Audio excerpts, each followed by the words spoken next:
If you're from the Balkans or Russia, you might probably recognize the building, a grey apartment block made with the sole purpose of providing cheap housing to the common man. Grey walls, windows covering almost the entirety of the structure, old AC units in disrepair, and a generally depressing yet cozy aura surrounding it. This is a Khrushchevka, a type of low-cost apartment building designed and constructed mainly in the Soviet Union since the early 1960s, named after Nikita Khrushchev, a leader at the time of the Soviet Union. Now imagine a life inside one of these apartment buildings. Imagine a life where you are not just allowed to leave, but you are completely ignorant of the existence of a world beyond it, having known nothing else outside of an infinitely expanding apartment block. You're going to be born there, and you're going to die there, across an infinitely vast amount of stories of cheap households.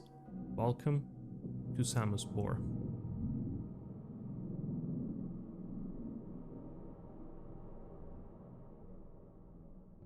Before starting the actual video, and no, this interruption is not a sponsorship, unfortunately for me and fortunately for you, but a small disclaimer. Samosbor and its universe are something of pure Russian origin, apparently initially originating from a site called qch.hk, which by the looks of it appears to be the equivalent of a Russian 4chan.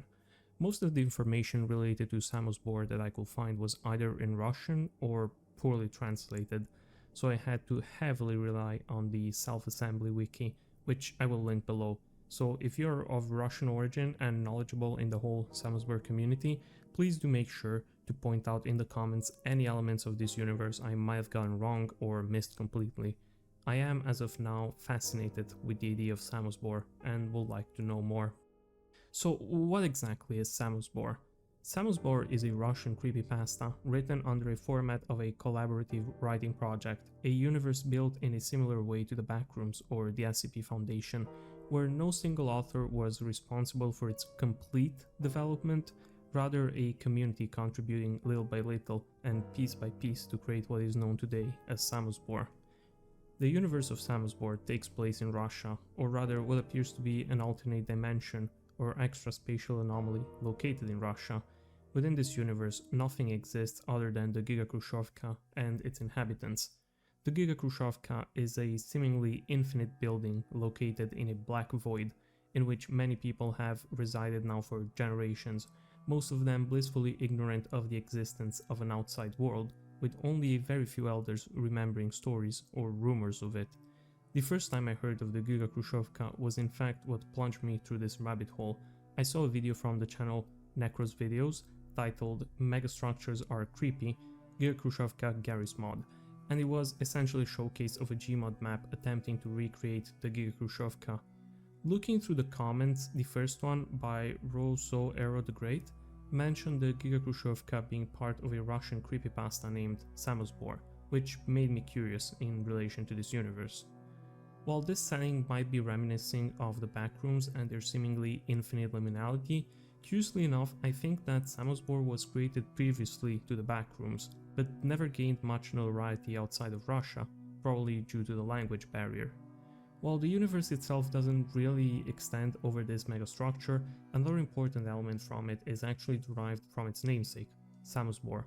Samosbor, or self-assembly according to certain English translations, is the name of a random event taking place within a random amount of floors within the Giga Khrushchevka, causing an emergency alarm to start blaring throughout every floor across the Giga Khrushchevka, warning its residents of what could essentially be described as impending doom.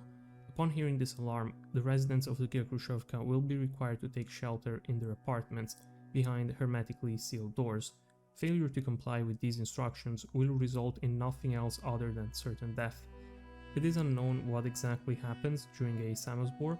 Quoting the wiki on Samosbor Archive, no living residents of the gigastructure have ever witnessed or learned what happens on the floors during self-assembly. If there were eyewitnesses, they are either dead or missing. There is no way to discover what self-assembly is without dying in the process. Hermetic doors have no peepholes, and those who attempted to install makeshift ones did not survive the event. the wiki mentions something important. Despite one not being able to directly witness a Samosbor event, anyone is fully capable of hearing the sounds it produces coming from behind the hermetically sealed doors. Such sounds include but are not limited to squeaking and creaking metal, along horrifying screams and the sounds of explosions resembling a nuclear reactor meltdown, collapsing buildings, and voices of loved ones pleading in fear for you to open the door and let them in, with the type of sounds heavily depending on the strength of the Samosbor event taking place, with its most devious sounds being in fact the Samosbor event itself mimicking the sound of alarm sirens announcing its own conclusion, perhaps in an attempt to fool the Giga Khrushchevka's residents to open their doors that will be unable to stop a Samosbor event from taking place within someone's apartment to begin with, if not properly sealed or significantly damaged or deformed. While there isn't a precise time for the duration of a Samosbor event, it can apparently last anywhere from several minutes to several hours, with little or no cooldown at all in between separate events, occurring on average 2 to 3 times a week. Not even the ending of a Samosbor event will bring complete relief to the people within the Giga Khrushchevka, as the effects of the aftermath of a Samosbor event can include things such as mold and fungus, the affected residents becoming affected and mutated, the appearance of mutated hostile creatures, and the appearance of a viscous slime on the floor, apparently capable of causing mutations in the legs of people stepping in it. Dealing with the effects of the aftermath of a Samosbor event is a job assigned to the liquidators. The liquidators are the de facto military force of the Giga Khrushchevka, mostly comprised of volunteers. Volunteers have always been, are, and will be. The party of the Giga Khrushchevka is proud of its sons and daughters. There is no greater duty than serving the party and the people. The liquidators are not only tasked with dealing with the aftermaths of a Samosbor, but also with maintaining the law and order within the Giga Khrushchevka, sometimes acting as jury, judge, and executioner on behalf of the party, a political organization currently attempting to control the people within the Giga Khrushchevka, and also its only form of government. Little is known about the party other than the fact that they appear to have a certain unconfirmed affiliation to the USSR. The liquidators are seemingly recruited out of anyone willing to join their ranks, provided they match the requiring criteria, which doesn't seem to go further than not being deaf, blind, or generally disabled, essentially ensuring that anyone could become a volunteer for the liquidators. Although it is important to note that becoming a liquidator is essentially a permanent commitment. Liquidators are, like in any military organization, assigned ranks based on their experience in the force. The first rank is that of a recruit, someone who just became property of the liquidators. Bearing no firearms and mostly tasked with clearing the slime left behind from a Samosbor event with rakes, the mortality rate in the ranks of a recruit appears to be rather low. The next rank is that of a soldier, receiving after accelerated training involving both physical and mental processing meant to edit their personality, strengthen their willpower, and suppress negative traits, along with being injected with various substances meant to enhance their physical performances. Soldiers will receive both hand-to-hand combat training and firearm training, and will be tasked with maintaining the order on the floors of the Giga Khrushchevka. Despite receiving far more training and means of self-defense than a recruit, the mortality among the ranks of a soldier appears to be moderate, far higher than that of a recruit, leading to the conclusion that this higher rank also leads to higher, far more dangerous responsibilities. The next rank after soldier is that of a squad leader, with 3 sub-ranks of junior squad leader, and senior squad leader. Squad leaders are practically the same as soldiers, with the exception that they control a minimum of 2 up to 5 soldiers in their squad, with the number of controlled soldiers varying according to the rank. Floor liquidators are the next rank after a senior squad leader, leading up to 10 different squads. Floor liquidators are usually an ill omen, as their appearance is usually tied to an extremely serious problem taking place within that floor. Little is known about floor liquidators. The final rank in the liquidators is that of a brigade liquidator, although the existence of this rank is in fact disputed almost as a rumor. While many residents of the Giga Khrushchevka claim that there isn't another rank above that of a floor liquidator, others will claim to be acquainted with brigade liquidators, a rank seemingly responsible for commanding an entire district of the Giga Khrushchevka. While these are the ranks amongst the liquidators, there are also 2 special departments responsible with specific tasks. District officers are responsible with dealing with the aftermath of a Samosbor event. After properly clearing an affected area of the creatures and slime, they are tasked with knocking on hermetic doors, announcing a code phrase given through the intercom of affected floors, and then checking the apartments, evaluating and interrogating the residents through the use of mysterious devices, marking with red paints any doors that remain unopened after announcing the code phrase. A second wave of liquidators is afterwards tasked with opening marked doors, while households and residents that were deemed suspicious after the interrogations and checkups are soon visited by the second special department, the cleaners. The cleaners are a mysterious department of the liquidators, rumored to be wearing all black clothes. Their arrival is often associated with a temporary lightning blackout in the area. While their task is not clearly spelled out, I think that their name heavily implies their duties. While liquidators often make use of the type of weaponry you would expect for someone in this line of work, such as knives, batons, firearms, or flamethrowers, the most notable weapon in a liquidator's asset might be the grinder. Grinders are essentially melee weapons composed primarily by a set of rotating blades, heavily resembling an electric saw, sometimes replaced by a better version called gravi-grinders, a type of grinder weapon capable of altering gravity within a certain area, deemed to be some of the most powerful and deadly weapons used by liquidators. While being a liquidator doesn't sound particularly enticing given the risks they face on a daily basis and an existence comparable to that of a leash thug, ready to unquestionably execute at any time the will of the party, the alternative of being a resident might in fact be even worse, explaining why there is such a high rate of volunteers willing to join liquidator forces to begin with. Residents within the Gikrushevka are often found inhabiting many of the apartments of the structure in subpar living conditions and only benefiting from limited rights, as they are heavily oppressed by the highly authoritarian regime reigning over them. Their food is often described as bland and tasteless, and even then food generally appears to be a commodity rather than a guarantee in the Samosbor universe.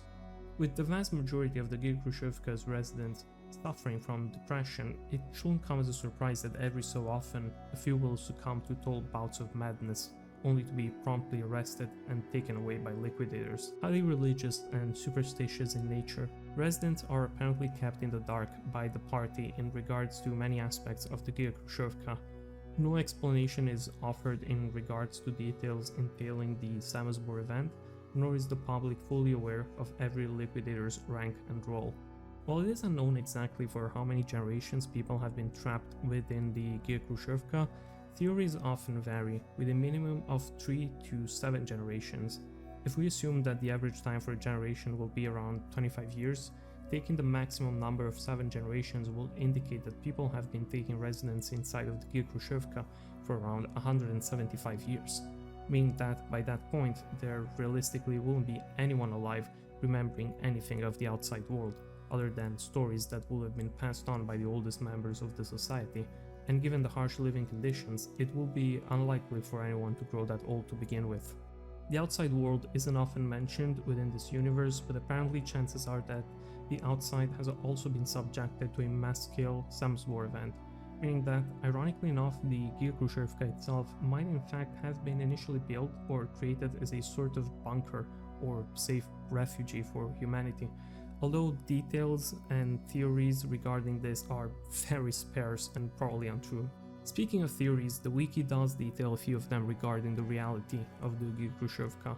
While archives have been rummaged by different studios and researchers in an attempt to find an answer to the hopeless predicament that the inhabitants of the Gikrushevka find themselves in, a few facts, quote-unquote, have been established regarding the structure, including that the Gikrushevka, or the megastructure, was never built by anyone, and that its existence dates back to ancient times, with humanity having encountered the gigastructure only twice in its history, with the first time dating back to Sumerian times, and humanity attempting to build the Tower of Babylon with the very intention of surveying and exploring the gigastructure, which might have taken a different shape or form at the time.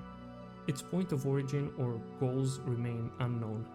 Its second encounter with the gigastructure appears to be 100 or so years prior to the approximate date of when the stories in the Samosbor universe take place, with the USSR somehow managing to make use of several complicated machineries to temporarily provide a stable passage into the area of the gigastructure, with a theory stating that the machines could only be activated under very few specific conditions, requiring to bring the population on a certain level of emotional tension by maintaining poverty and cultivating injustice.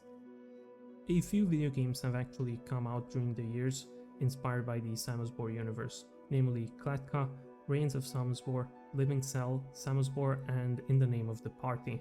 So if you're interested in the whole Samosbor universe, these might be helpful in providing a little more context, or at least explore it further than what I've been able to provide in this video. Overall, I found the whole Samosbor universe to be deeply fascinating. I've always enjoyed the general horror atmosphere provided by the existence of extremely ancient gigastructures. Fact to be told, this is a bit reminiscent of Blame, a manga whose plot is set in a distant future, taking place in a semi-abandoned megastructure referred to as the City, populated by a few human survivors, rogue AIs, and psychotic robots. As I said at the beginning of the video, if you do have more information regarding Samosbor and its universe, please do not hesitate to leave them down in the comments, along with various sources I could use to further read about it. I hope you enjoyed this video. As always, I'd like to thank this channel's members for their support. If you'd like to join them, you can do so through the button down below. As always, I hope you have a good night, and I will see you in my next video. Bye bye.